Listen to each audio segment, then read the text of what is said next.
every single Wednesday. Not to Musambu. How long should you be with the person before deciding to settle down with them? And what are some of those things you look out for? Is it money? Is it religion? Is it family background? Is it the kind of work? Is it character? Because how long does it take you to get to know a man or a woman, your partner? Do you need a day? Do you need a week? Do you need a month? Do you need years? Because abamubera n'abantu, then after a couple of months ne batandika bayisaamu empi. I didn't say I can take a day to understand someone okumanya life style yo yonna. Abantu bulina kubakyusa lifestyle. Bulina kwakyuka. True, that's very true. Kye nabadde ntegeeza nti nze okulaba omuntu maaso ge mu mutima gwange ne ngamba, yeah, this person can be my husband, can be my man, can be my boyfriend, can be my lover. Kubanga engeri gyankuttemu, engeri gye twogeddemu n'emirembe gye muwuliriddemu. Nga tanalabayo Winnie. A man, let me define a man for you. When a man wants you, he will do anything to get you. He will call you in the morning, in the afternoon, in the evening, after every 5 minutes. Nga omukyayase, ng'owulira ki omukwano kyekyo, because akwagala. Now when a man gets you and is sure that you are his, now you stoop low. I don't want to call it stoop low for lack of a better word. Become vulnerable. Ngoyidde. Honey, banange nkulabadde. He's not hunting. Yeah. A man is a natural born hunter. When a man is not hunting, he gets bored. So do you have to keep them chasing? Omuntu woina mutegeera, but as a woman you also need to understand that you have to be chaste. Keep a standard as a woman. Do not over be available for your man. No, look, listen, it comes with, some facts of life. Muzadde omwana kati mbeera mwenna, he has to go and win the bread. But then in the process of winning the bread, goli waka, building a home, building his family. Over time, the way he was looking at you is not the same way he's looking at you. Yeah. Because there's Winnie, who is not asking for salt money, who is just there. Available. He now has his attention, her attention. Natandika omulowoozaako. Now when Winnie is available for him, gwe waka bagenda tandika okukola ki? Ignoring. A little bit. But a real man will understand that this is my wife. Yeah. That's why they tell you that most men cheat. Not that he doesn't love you, gwaliye waka, but it is in his nature as a man. He needs something to chase. He needs someone to give him headache. He needs to approach somebody. The only problem is when he's not providing for you, you is at home. Yeah. What are you doing differently going galiye waka? When you get out of his life, what is he going to miss from you? Why is he going to come? Have you seen people break up with certain people and then after name yake ebiri namunonya naganjagala mukazi wange yone yantegeera? Trust me, when he goes back with that particular woman, he will cheat again. Because the woman is also expecting that man to cheat again. But he knows this is the woman I need. Do you think the magic men use cannot apply on women? It's not in your nature to be. It is not in our nature. Omukyala ayenda. Gwalira omukyala akwana. Omanyi, these days, look, listen, it is not in the nature of a woman to approach a man. If you're a man and you're approached by a woman, you're stupid. It is katonda teyatutonda bwatyo. You're lame as a man. You're not supposed to be a man. You're supposed to be on the other side. A man, you're supposed to see a woman you love and express your feelings towards her. She's either supposed to say yes or no. A woman asobola okwetega.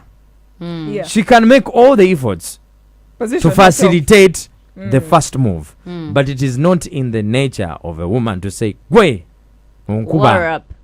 But what if she does? I can even faint. A woman comes to me and Henry, she ningwanka kuri yombaf. Like, how do you tell me? Like, either I have a problem, you understand. Ate nnaku zino abavubuka baafa nnyo. Abavubuka tebakyagala kwana bakazi. Henry, there is this. Because you've made it so easy. Omuvubuka ne wabakuba atya. At least pay him. Ebyo byaffe abeerwengo ffe tukyalina ku nsonyi n'ogamba mama nenkyogera nze mpulira nga nfudde naye nga muli mu mutima already wajja ne bakwana gwokkiriza amma. Let me know, guys. This is a discussion we're having, and it's available on our YouTube Galaxy FM/TV. Back to the discussion. Some of the things you need to look out for before you settle with someone. Good afternoon. Hello, Henrie. Thanks for the show. Senga with Winnie. According to me, I don't think that there's like a perfect time like it, Miyake Satu what and what, Kalwell time, Jambira no government, to make it official, let's give it 2 years, 1 year. I want to know what's something about China years. There are people who are on Kabua. So I think if you are meant to be, what you call it, what I'm only making and everything, because they don't use papa not making official and you waste your time, you waste your man as a man, and you waste your hope as a lady than a Maukana. It's about like it's about understanding each other. To understand each other, to understand weekend is too soon. Nze ndoza tupapanye ennaku zino. At least omuntu mudaze muko mani. For how long? Don't be too vulnerable. Abantu abamu bakowa mangu. Where are you going? Like what is keeping you in a rush? I understand. Not to let him go. If he's yours, he can even wait for you for 10 years. Trust me. Yeah. That's Standards, what you guys tell us. Levels, and then you let this guy chase you for like 6 months. Then he's akaimba kebagamba nti easy come, easy go. Hezomaniza agambye kusala amarodi wali ku salooni kucambuka mu Boston mbusenga abaana ennaku zino banoonya kyakulya. That is very true. Woba ogenze ng'onoonya kyakulya, be clear about your intentions. You understand? Tonsula nnyo mu mukwano ng'ate nkimanyi onoonya kyaki. If I be clear, he won't be able to provide that for me, He'll think, But Henry, nenaku zino tulina ekintu kye twerabira. We're leaving this behind and it is very, very important. Omwana ono akyogeddeko n'ekirowoozaako. Kimanyi nti omulenzi akwana ekawungeezi. Ku makya n'okera n'omukubira n'omugamba njagala ku lunch. Njagalayo ku ssente z'enjala. Njagalayo ku ssente z'enviiri. I don't do vulnerable women. Ask me why. Ebisiraani byo bireeta kwani. We are in the same age bracket by the time so how have you been surviving without me? Because now I've someone else. Now I don't have to pay. I talked to you yesterday and tomorrow you're asking me money for food. Because you told me you love me, why not? Now listen. How were you eating before me? I don't because care, I feel you can provide better than anyone. If you're the man in my life right now and you want to be the after 2 days, after 2 days, you start providing the moment you become my man. A typical woman of 4, 5, 6, 10 years ago, they looked for a man for basic reasons: protection, provision, companionship, and status. I have a man. That's why women, our aunties, our singers, were very comfortable. Bakanshwero makagawa. Bampasa makageri oba abakazi mulio bana status they can provide. Olusuku weruli omusajja tumanyi amaani wa ku kyalo sinzigu teri atweyimbamu n'ababbi waffe bakola ki batyayo ng'akavubuka akamugambako nga kaliko kate kalina kyekakola ki kyekamugamba. You have worked mukoze sente. Look here, let's start with the company that we are working in here. Winnie is a presenter. Probably she earns more than me, I want to think. Women, you have acquired power in society. Yes. You're not looking for status anymore. Yeah. You have money. You're not looking for provision anymore. You're only looking for companionship and someone protection. Even protection. You go to the not gym. That much. Things have changed. And by the way, if we do not accept that the generations have changed, you're still going to look for men. Protected because I am named under. Listen, even if you are a president as a woman, you will need mental protection. How? Before you make a decision, you want to talk to a man. It's nature. Katonda bwati we yatondo mukazi. Ogenda mubuza hani dazi. Gundi onogenda mugoba nayo laba otya. You understand what I mean? You know what you have to do, but you need a man atekemu stamp. You need assurance from that particular man. The approach women are using to get men these days is wrong. Are you serious, Henry? Isn't it much better than how it was way back? It is better, it has changed, but you're still using ATS means to get modern day men. Kati Henry nzemba mbuuza. We're still expected to be submissive though. Exactly. But do you submit, Winnie? it also depends on that. There are men who want us to be submissive, but Every they are man. not the quality of Every man man. to submit. And that's why the problem is, You it doesn't matter. understand. Ne womufuna nga tali mu level yo. wants- Nenga alina byakuwa byoyagala. He wants you to be submissive. Okay, let me give an example. There's something going on, a situation in your life, and he wants you, like you talked about, to ask omuntu ono mbadde njagala mugoba, how do you think I go about it? Yeah, because that's a sense of being submissive. You know, you're seeking counsel from your head, Your if man. you will, your man. Yeah. And this is not the kind of man who even has the ideas of how you need to go about these things. Why are you wasting your time with him if he doesn't have the ideas? He's rich. Oh God. Kati awo guma amanya nagenda this one is kula. like Cardi B bambuza, why do you buy expensive cars and take Nagamba. selfies? Now, nze sagala musajja wakwekubisizaako bifaananyi. Right. Njagala mwami wakumpeesa kitiibwa. Ate Yeah. nakuziza omulina n'abaana abawala n'abalenzi ebintu byemwatandisa okukola ebiswaza. Nga mugenda ne mukola okukyala kw'akajanja. Nga n'omusajja tomanyi bwe bamuyita. Omusajja n'afuna babadde be mu kibuga ne tugenda kubanga tumanyi waliyo drink.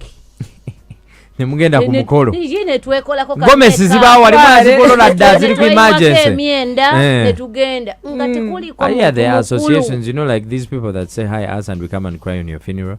There are Yeah. people that can come Exactly. on. Bajjanga bako. Ne babuuza ne bagamba banange Henry yafudde. Nno Zzina yaliko girlfriend Henry wa wa Henry. Henry. Naye nga Zzina tasobola kusembera ali ku tenti we batadde Henry. Wa eri mu kayembe gye tunywera obuwalaji kati eyo mbeera ki.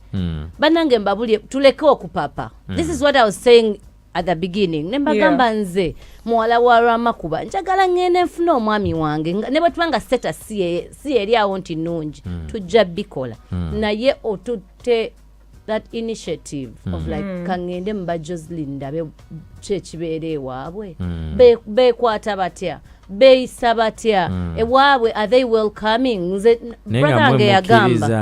brother ange yagamba bino ebintu kubanga omwana waffe omwana munna amutwala tetugenda muteeka muguwa tugambe nti twagala ente ana nedda ne waba tatuwadde ente naye nga tutegedde Henry atutte Zzina muki mu bitiibwa nti agenda kutuuka Zzina alwale nga Henry atukubira n'agamba tufunyemu obuzibu tugenda kuzaala tugenda kola bwe tuti Zzina senga kawomera omwana w'omuwala ava ewaabwe mu kyalo nga muddugavu n'atuuka mu kibuga n'afuuka omuzungu ne yeeyerusa n'akyusa n'erinnya lye wava ewammwe nga gwe Kabatesi Zzina n'otuuka mu kibuga nga gwe Chantal okitegere onanzikiriza okutwala ewammwe nze nkwanye nno Chantal tayagala kuswala tayagala manye n'ewaabwe because ekituufu kiri nti muli bubi ewammwe tayagala kuswala tayagala yadde kankubuuze paka maybe nga kubiddewo abaana babiri n'agamba naye okimanyi nti kati you know when you're dating people these days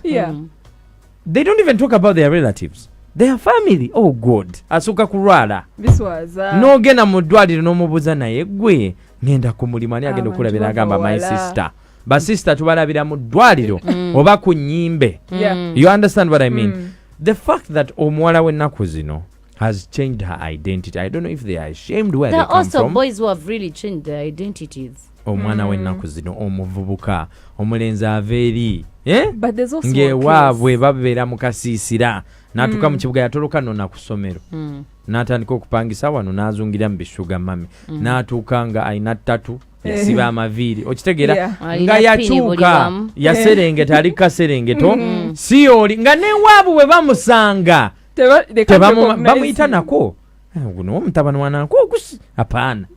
You understand? That's the kind of generation we are dealing with today. But also there are cases where I want to take this person home, but I've also been through, for example, a series of relationships and they keep breaking and I'm like katinono na ye mutwale, then after 6 months I take another one, after 1 year another.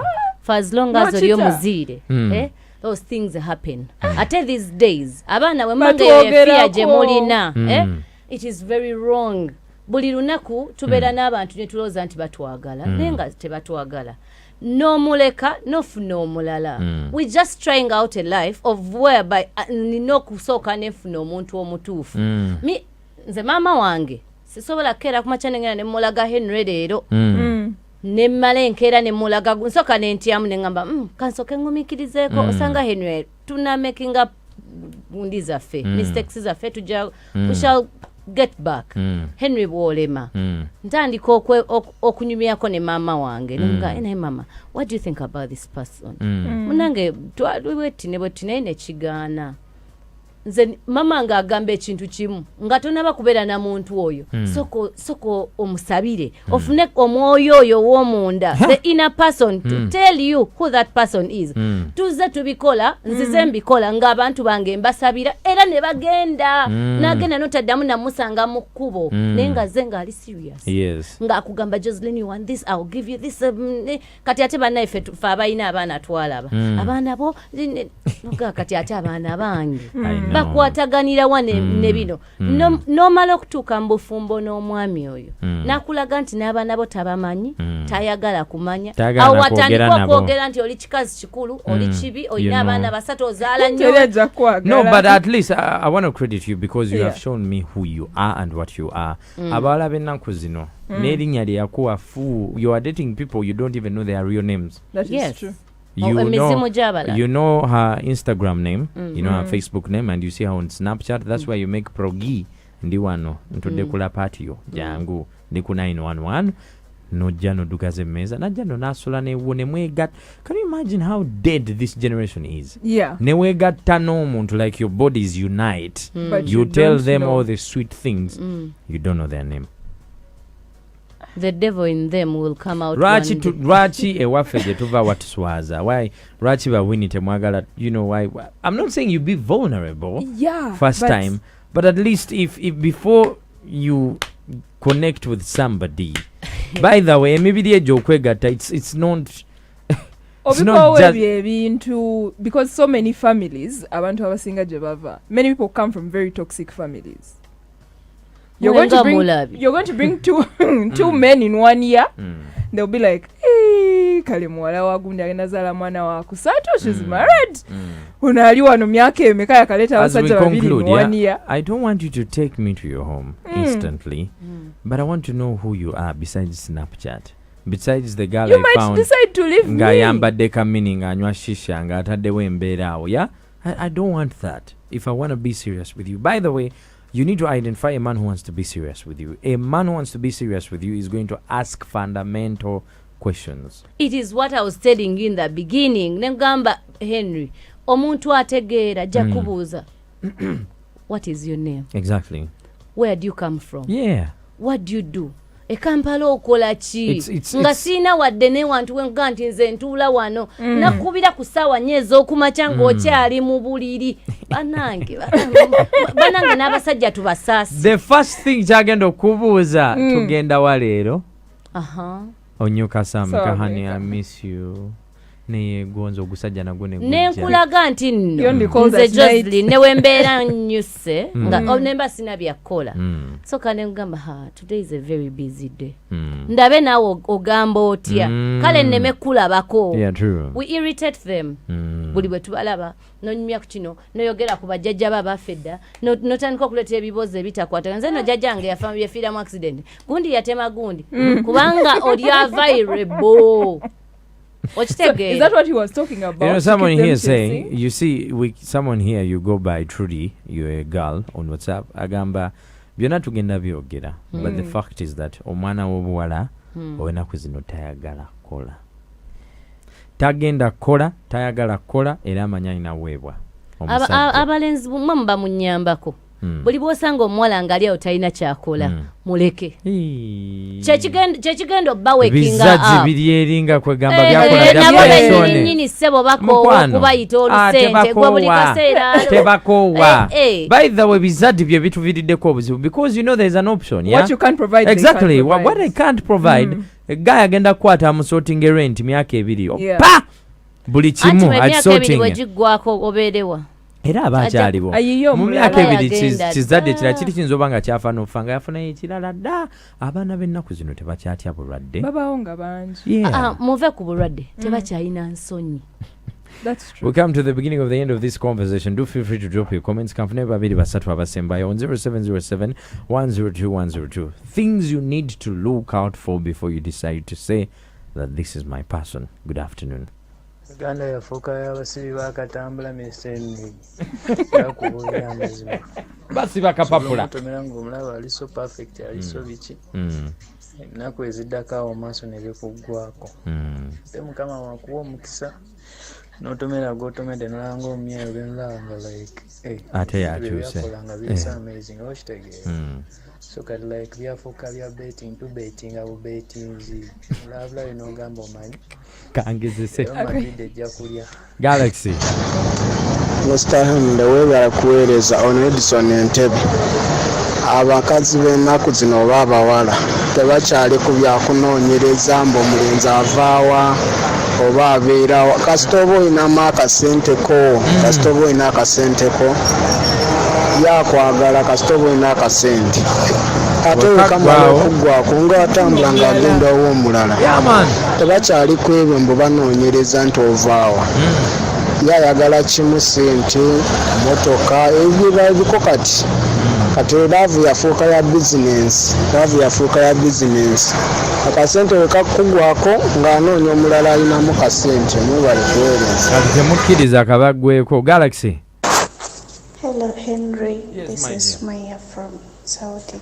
Yes. Nze ngamba guy, either still guy olina omudaazamu ate sina mudaazamu wabula olina omutegeera before nga temunatuuka ku time yakwegatta okitegeera n'otegeera ebimukwatako bulungi so that in case of anything oba ku safe side.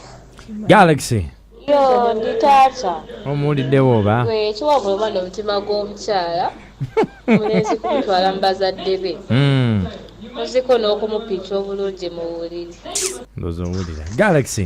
Mr. Henrie mwebala kuweereza gwe ne basenga senga Winnie twawuliza bulungi nnyo muteesa bulungi naye ekirala abawala b'ennaku zino ogenda n'omubuuza weddira ki oli wa ggwanga ki kale nakulimba kati gwe n'osalawo omukwano ate ogenda kizuula nga mulina akakwate k'oluganda kati mwana simanyi ennaku zino oba ekamba tunakola tutyawo kitegeera abawala b'ennaku zino kanfune asemberayo ddala. Thank you. Galaxy. Yo Mr. Eni webale kuweereza abeera kojja Senyanga Joseph. Abakyala si bonna bonna nti no balina embeera ezo. Mulimu gw'osanga abambiyenga obanga bamukuza batya naye mulimu gw'osanga nga gw'omusege nga yetafa ku bya laavu nga laavu bagivaako nga bali ku ssente naye nga si bonna bambi. Galaxy gwasemberayo ddala. Henrie webale kuweereza mukwano nze enjo nassanze wano enansana